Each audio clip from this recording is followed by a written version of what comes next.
Legion Remix pushed my son into a ditch and shot my cat, for that is how wicked it is. And its wickedness bleeds into the transmog sets. Behold, the gold and white armor set. To obtain this beautiful transmog and the title of the Infinite Chaos, I must complete every Legion Remix raid on Mythic difficulty. The most challenging and arduous hurdle yet. And because this series is about collecting all 4 of the sets and accessories to match them, I must also find a weapon and a mount to fit this golden attire. This adventure, of course, begins where many of yours will end. In hell. That's right, no bushing around the beatings. I want that fucking armor set, and there's only one way to get it. Lie my way into a raid group and vanquish the Emerald Nightmare. Welcome to the first of 5 mythic raids, the Erythrocene Nightmare. Red 3 and Red 40 abound. Welcome to this breathtaking, spore-filled hellhole. But be careful not to wander too far into the abyss. It's much like wandering off a resort in Tijuana. You won't come back. The Emerald Nightmare is a nightmare in fucking deed. It is made up of 2 of World of Warcraft's most milked concepts that were simultaneously never used and also used too much. They are smushed together to create a bouncy house of tumors. Fun! The fun of running into the abyss and seeing how far you can get is the highlight, maybe right behind getting abnormally stuck in a place in between states of being. This is a raid where people see an eyeball, where the only mechanic is to stand still on top of said eyeball, and somehow, someway, there is always one person who refuses to stand on the fucking eyeball. A raid with a root that will suck you. A raid with more than one way to kill oneself for maximum efficiency. Judas Iscariot presenting my speedrun by hurling myself to a premature death to escape atonement after murdering dragons, a bear, spider, eye pussy, and Hamilton Morris. When I spam the shit out of this raid, I earn the coveted red and black Xavius shoulders in 2 days, which originally dropped from the final boss, Xavius, at an obscenely low drop rate. And now you know why I chose a monk to be my World Quest alt from last episode, so I can be naked and just have the shoulders on to show my swag in striking scale. But yeah, we defeated Xavius and moved on. Next up is the Trial of Valor, a raid that, in stark contrast to what was before us, asks you, the player, not to commit any sort of self-harm. This is a step up in direction from Blizzard, the only time where World of Warcraft has ever made me feel like I didn't need to hurt myself. Basically, you enter the gorgeous halls of Valor, and Odin from Norse mythology beats the shit out of you to make sure you can handle hell.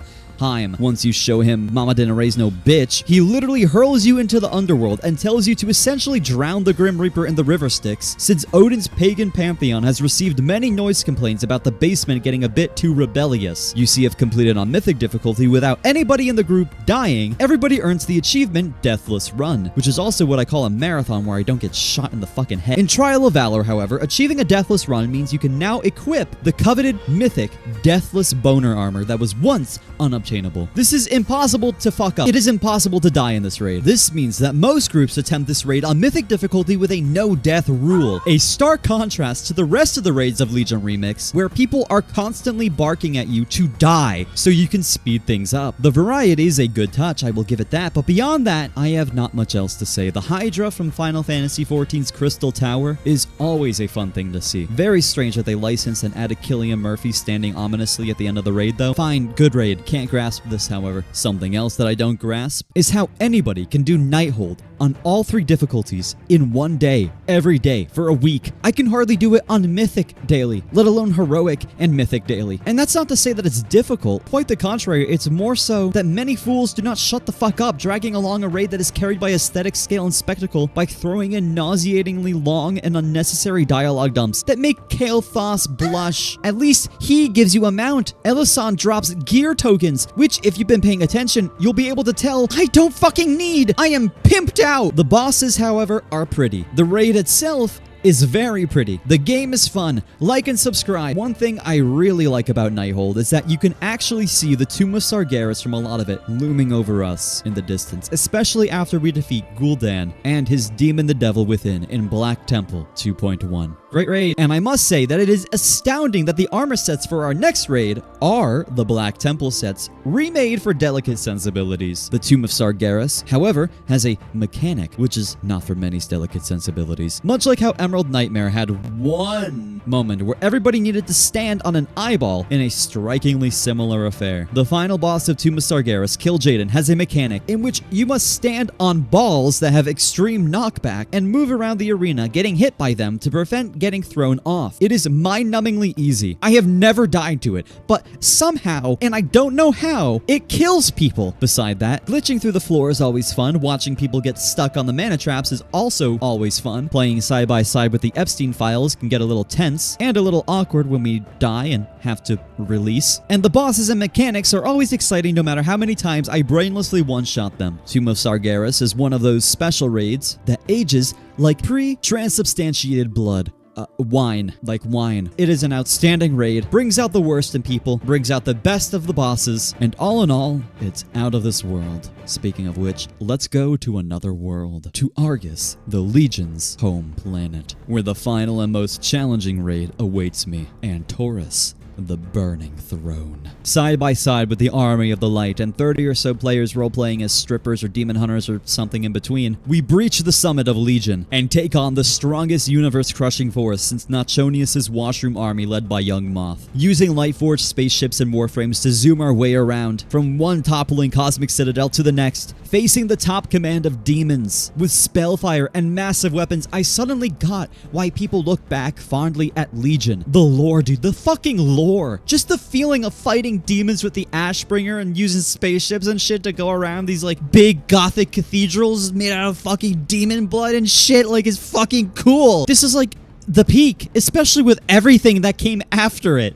All of that shit. The spectacle and cosmic scale of Legion wasn't something that felt out of grasp somehow. It remained a story about adventurers in a desperate and hopeless fight against something far greater than them. A fight we only managed to barely win, especially if you dissect the brain of any player who does Antorus and dies during that encounter, or gets lost somehow, or doesn't love taking on 4 succubi at once. Like, what the fuck do you mean you don't like this? The desperation sets in that us mortals, even when given the strongest weapons in the world, cannot use timeless artifacts to compensate for anything that we may lack. And that is what makes humanity beautiful. As I face off against these demons, indulge with me. At our core, as humans, we are entropic, chaotic beings. Our agency and endless choices provided make us essentially the gods of our own fate. We are living proof that deterministic values are not at play, and there is something beautiful in that. The universe is vast, endless, built on unknowns, infinite, and chaotically unpredictable. But the human mind, all of its hidden thoughts, the secrets, the things that we plan and the things that we don't, the subconscious and the conscious, it goes to show that the universe isn't the only thing that is infinite. The human mind and what it can think up is the only other tangible thing beside the universe that has no bounds. You can think anything, imagine anything, in any combination, in any way, at any time. And in that way, it's almost like we all have little universes, vast cosmos inside all of us, inside every individual.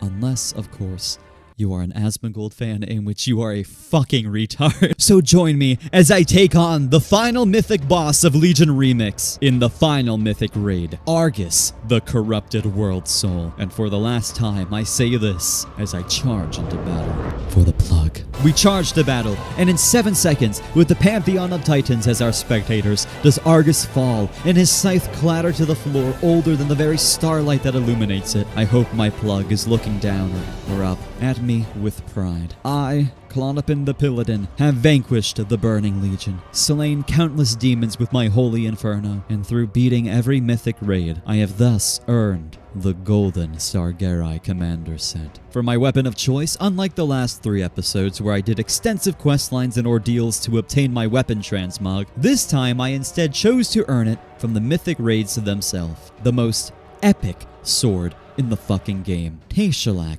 Blade of the Titan Agramar, which was shattered when he and Sargeras the Dark Titan met in a duel eons ago. And, of course, the Scythe of the Unmaker, because I fucking love scythes too, let's fucking go! And for the mount to complete the set, I think that it is fair to say I have earned the Violet Spellwing, a previously unattainable mount for ahead-of-the-curve mythic raiders, now in my possession after beating every avenue of Legion Remix. I can faithfully and genuinely say that my journey as Klonopin the Pilladin is over, and I can ride off on my Violet Spellwing in peace, now known as Klonopin of the Infinite Chaos. Remix is a special time in WoW. It's a time that brings retail players and classic players together, a time that thrives off of nostalgia and off the pure, unadulterated fun that the game mode is built on. It brought me to experience an expansion that I thought was on the same level as Warlords of Draenor and Battle for Azeroth, and showed me I couldn't have been more wrong. And while a lot of the systems like artifact power campaigns and world quests are not my cup of tea and don't really feel like World of Warcraft, the lore, spectacle, and actual good writing makes it a black sheep amongst the retail expansions. And I don't even like cosmic scaled stories. It was just that good. Remix allows for these black sheep to be experienced in a way that is chaotic,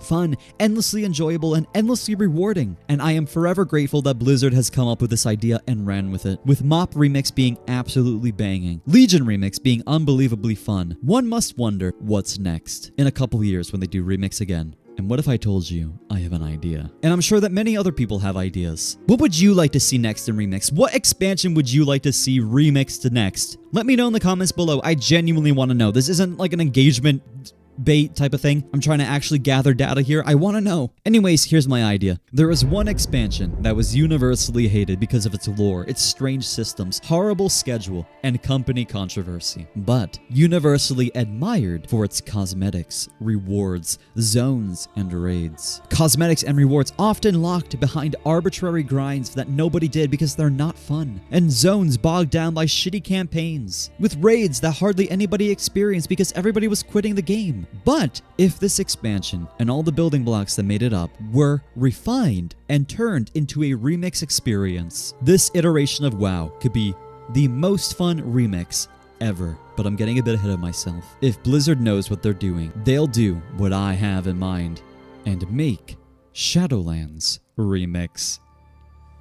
So until then, make sure to subscribe, as these videos take hundreds and hundreds of hours to make. Leave a like if you liked the video. I have a classic WoW series that took thousands of hours to make if you're interested in that. And always, I will catch you later in Shadowlands Remix. Let's fucking go!